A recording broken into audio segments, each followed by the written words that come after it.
Hello to all viewers, hello to everyone. I am Shiloh, the last scribe for the house of Jacob. I am a messenger and a true servant of the Almighty. On November 29, 2019, the Almighty will visit the earth to judge every living thing. On that day, every living thing will be given life or death. The Almighty has caused me to see who I am and to know that I am a real descendant of the house of Jacob. This video is part 4 of a series of videos that covers everything in the book of Genesis, from chapter 1 to chapter 50. With all the confusion removed, with all the allegories removed, in these series of videos you will hear the truth of the book of Genesis according to the Almighty, according to what the Almighty commanded the house of Jacob to keep recorded. Part 3 ended with the first woman for the species of Ish being led into the garden to meet the first man for the species of Ish. So I will start where I left off. Let's begin. This one is not like the adversary who openly spoke against my Creator and commanded me to challenge him. This one does not have the flesh of animals, nor does this one have a genital organ as an animal. This one's footsteps is not the sound of a hoof beat, but this one's feet are the same as mine. This one walks the same way I do. I am strong-fleshed, and this one is lean-fleshed.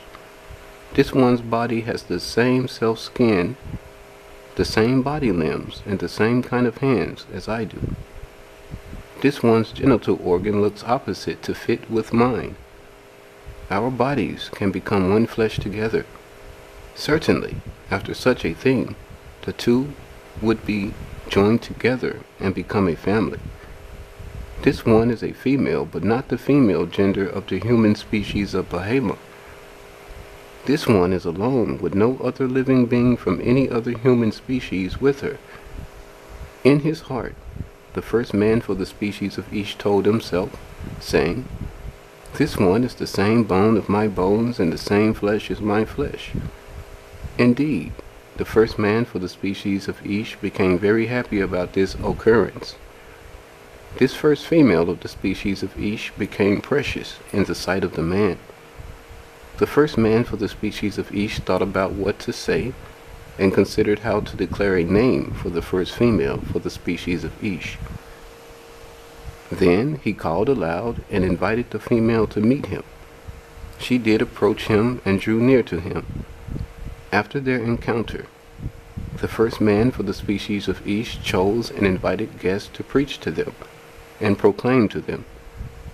The first man for the species of Ish spoke aloud, saying, "No one can be free from their bond to the Almighty. He is the creator of all things. To the Almighty, you are either his slave, his worshiper, or his servant. Nothing can help free you from your bond to the Almighty. A good person, whether he is a champion or a person of high degree, whether he is a husband or a servant, a good person will respect and honor the Almighty as the all-supreme being, the all-supreme ruler, the creator of all things. A good person will not turn away from the Almighty." The first man for the species of Ish continued speaking, saying, "This person beside me is the same bone of my bones, and the same flesh as my flesh. This person is chosen to be named woman.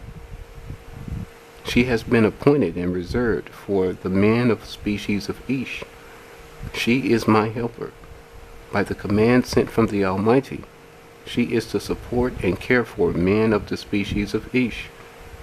Therefore, I select and choose this female, who I choose to call woman, because she is of my own species.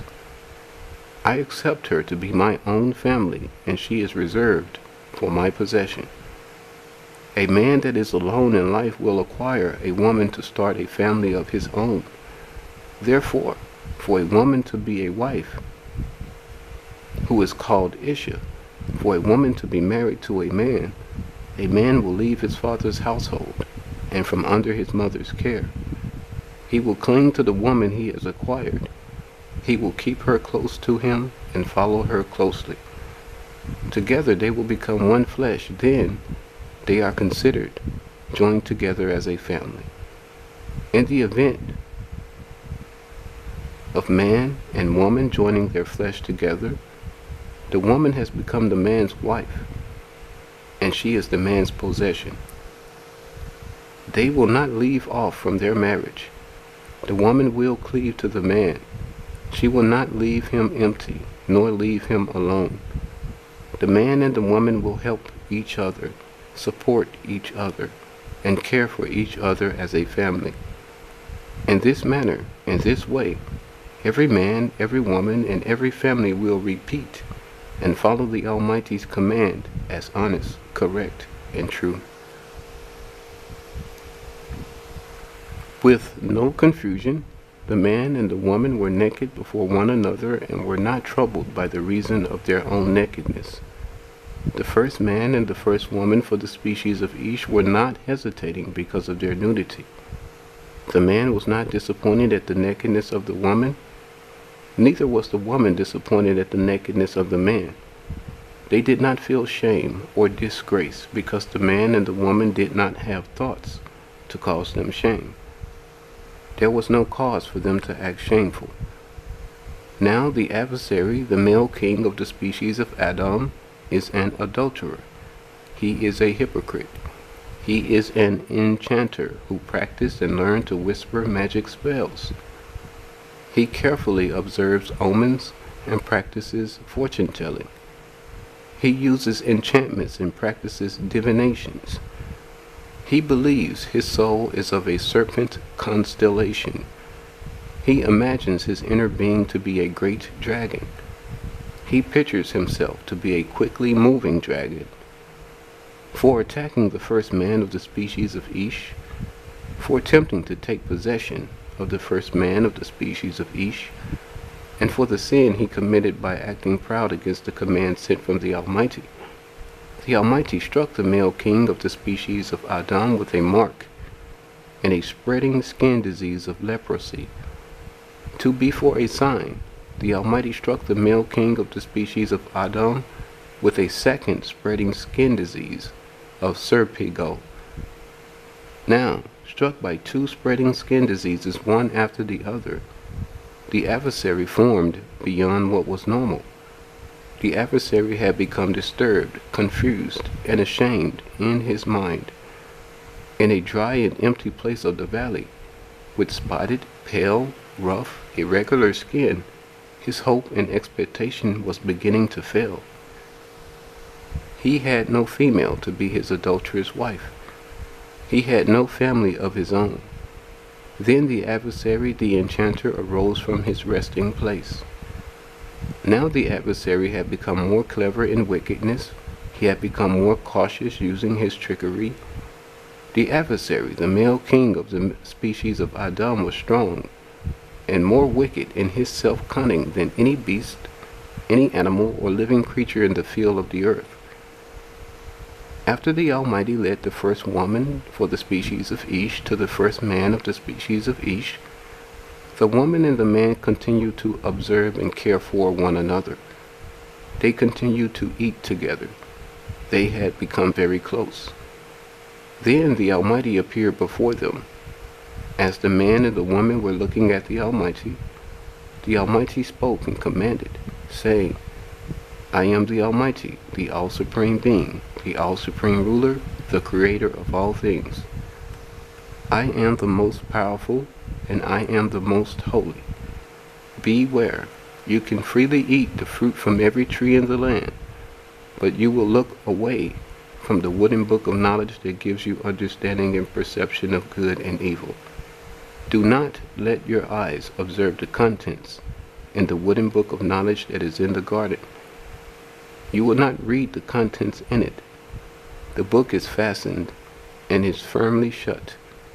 In the day that you read from it, you will certainly die before your time. The Almighty continued speaking to them, saying, The man has charge of the land. Together, you will take care of the land and protect it. To save your lives, you must obey my command. and you must stay within the bounds of my command. Now beware and wait for my command. The first man and the first woman for the species of Ish presented themselves humbly, and they were divinely inspired by the Almighty. Then the Almighty caused them to become busy. By their ears they heard the voice and command from the Almighty.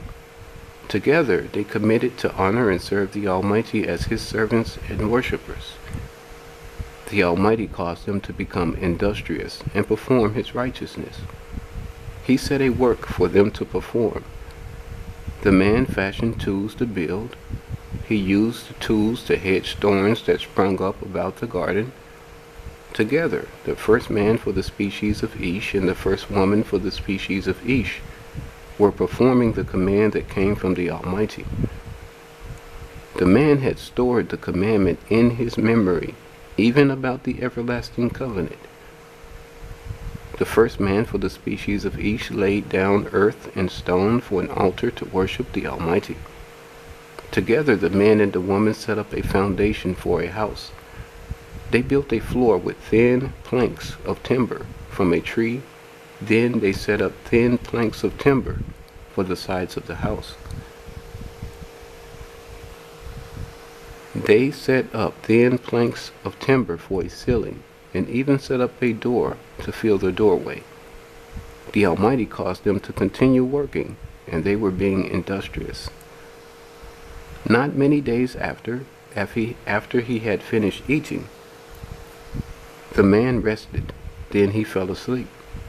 While in his sleep he had a vision, and he saw a humble servant and considered. As he was gazing at this humble servant, he was observing.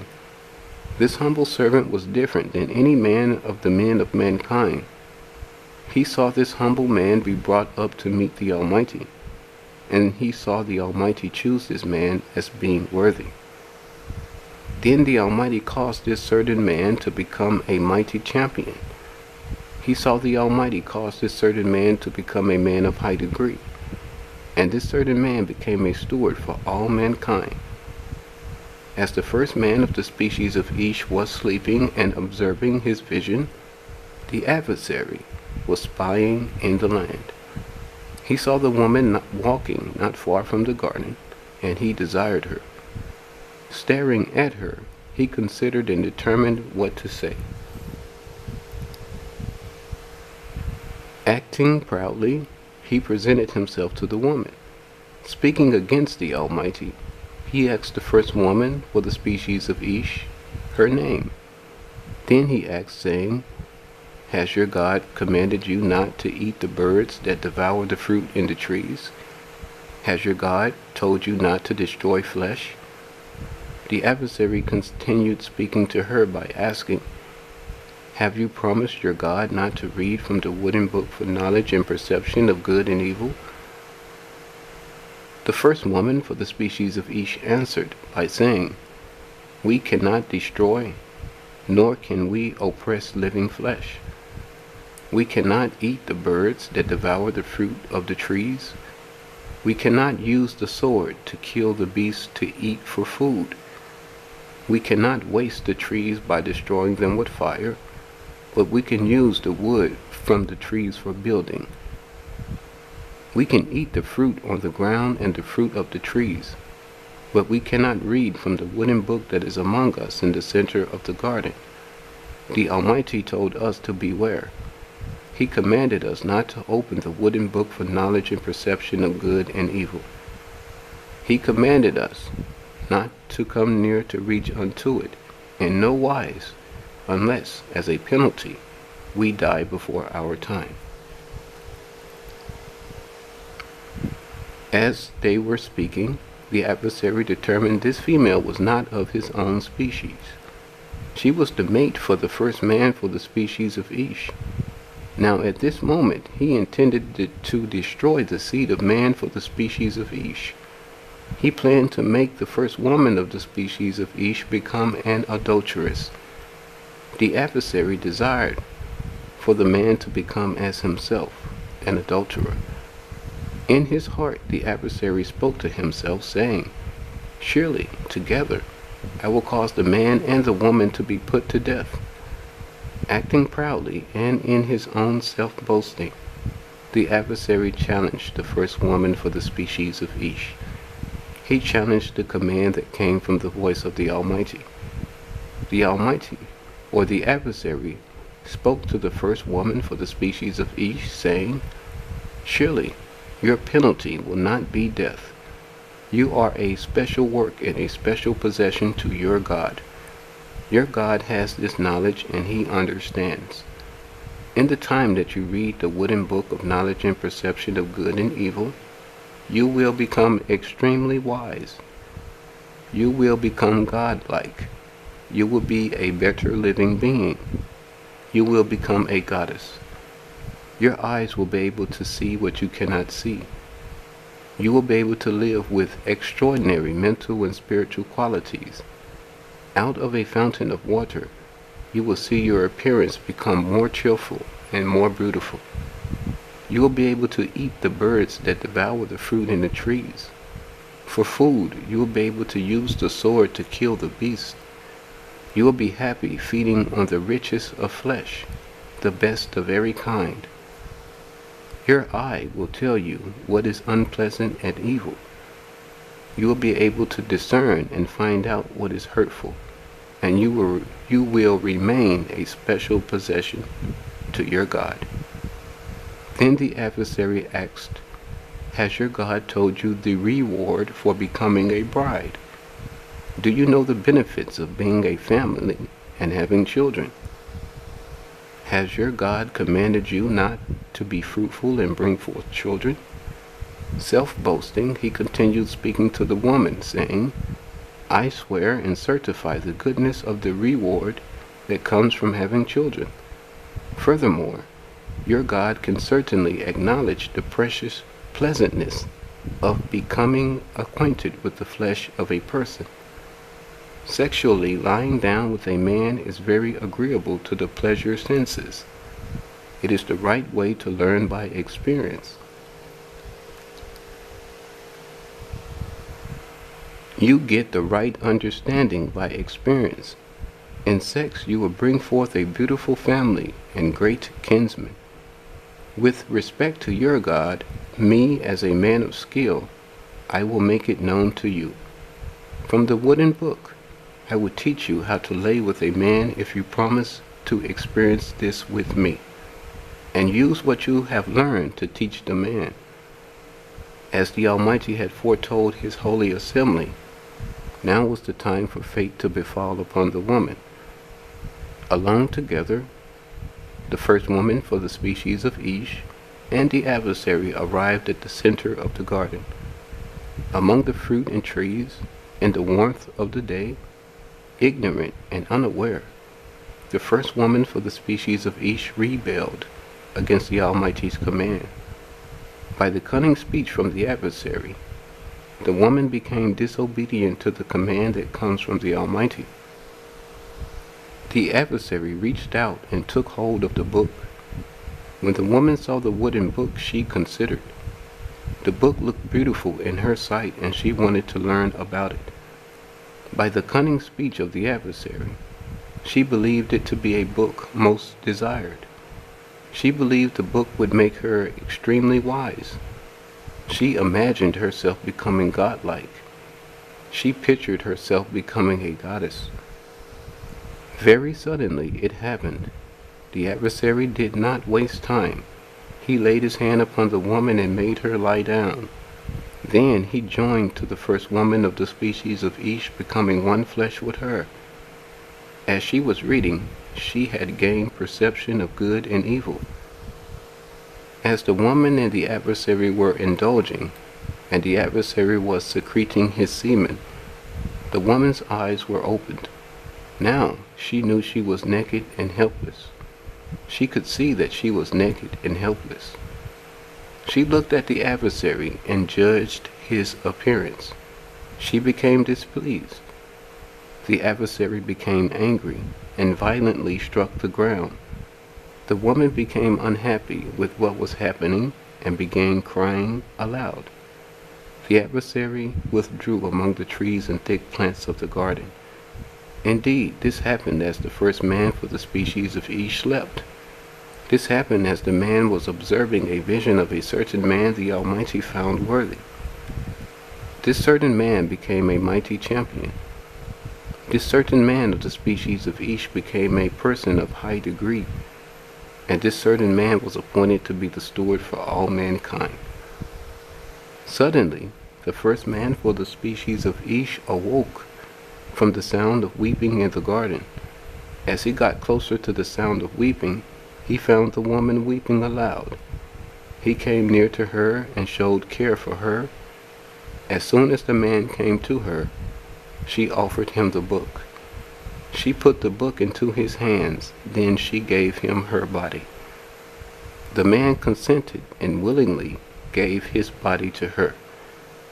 Now, the first woman of the species of Ish had become sexually acquainted with both the first man for the species of Ish and the adversary. Now she is as an adulteress. Afterwards, at a fountain of water, the man and the woman looked at their color and appearance. They were content and felt pleased. Then they acknowledged they were naked and in need. Next, they did what they thought to do best, or they did what they thought best to do, to cover their loins. They sewed together growing leafage and sprouting vines so their waists could be covered. As they were singing, joking, and lacking seriousness, they heard thunder crackling as the sound of a very loud instrument, so they listened with interest.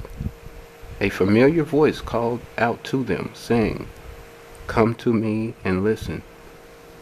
Through the trees, the plants, and the thick stalks of vegetation, that familiar voice moved through the garden as if it was being carried by the wind.